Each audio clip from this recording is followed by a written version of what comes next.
Hello friends, చదివినది వెంటనే మర్చిపోతున్నారా? ఎంత చదివినా కాన్సంట్రేషన్ కుదరట్లేదా? మీ మెమరీ పవర్ పెరగాలని అనుకుంటున్నారా?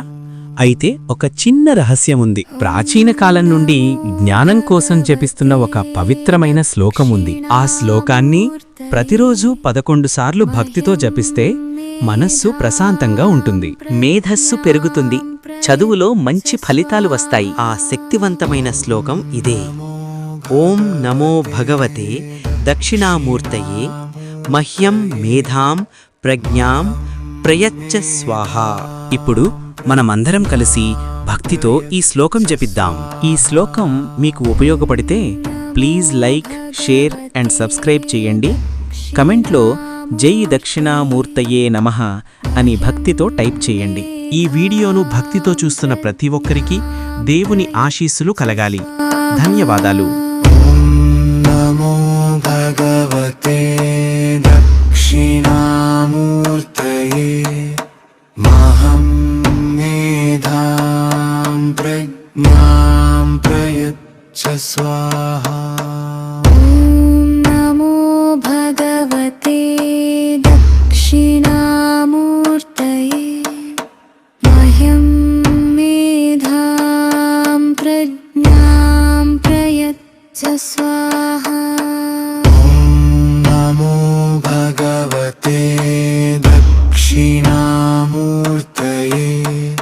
మహం మేధాం ప్రజ్ఞాం ప్రయచ్చ స్వాహా. నమో భగవతే దక్షిణామూర్తయే మహం మేధాం ప్రజ్ఞాం ప్రయచ్చ స్వాహా. నమో భగవతే దక్షిణామూర్తయే మహ్యం మేధాం ప్రజ్ఞాం ప్రయచ్చ స్వాహా. నమో భగవతే దక్షిణామూర్తయే మహ్యం మేధాం ప్రజ్ఞాం ప్రయచ్చ స్వాహా. నమో భగవతే దక్షిణామూర్తయే మహ్యం మేధాం ప్రజ్ఞాం ప్రయచ్చ స్వాహా. నమో భగవతే దక్షిణామూర్తయే మహ్యం మేధాం ప్రజ్ఞాం ప్రయచ్చ స్వాహా. నమో భగవతే దక్షిణామూర్తయే మహ్యం మేధాం ప్రజ్ఞాం ప్రయచ్చ స్వాహా. నమో భగవతే దక్షిణామూర్తయే మహ్యం మేధాం ప్రజ్ఞాం ప్రయచ్చ స్వాహా. నమో భగవతే దక్షిణామూర్తయే మహ్యం మేధాం ప్రజ్ఞాం ప్రయచ్చ స్వాహా. నమో భగవతే దక్షిణామూర్తయే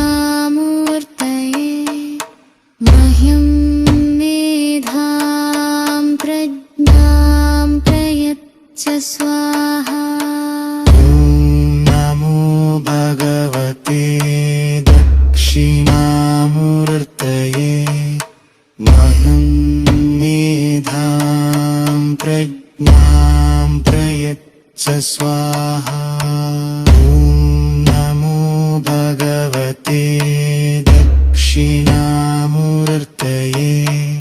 మహ్యం మేధాం ప్రజ్ఞాం ప్రయచ్చ స్వాహా. నమో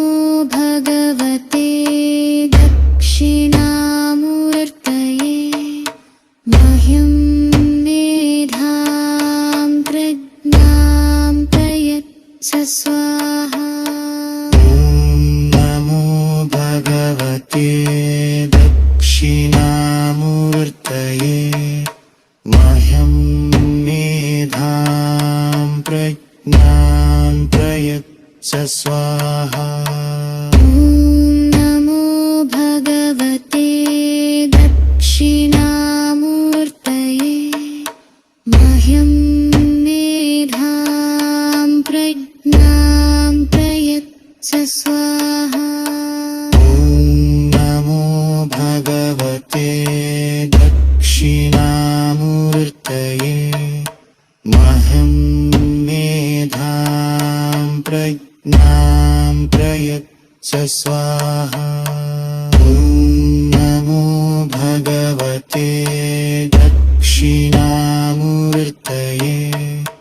मह्यं मेधां प्रज्ञां प्रयच्छ स्वाहा ॐ नमो भगवते दक्षिणामूर्तये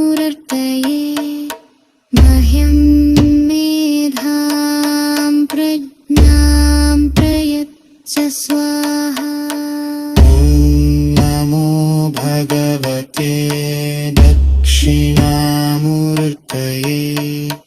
मह्यं मेधां प्रज्ञां प्रयच्छ स्वाहा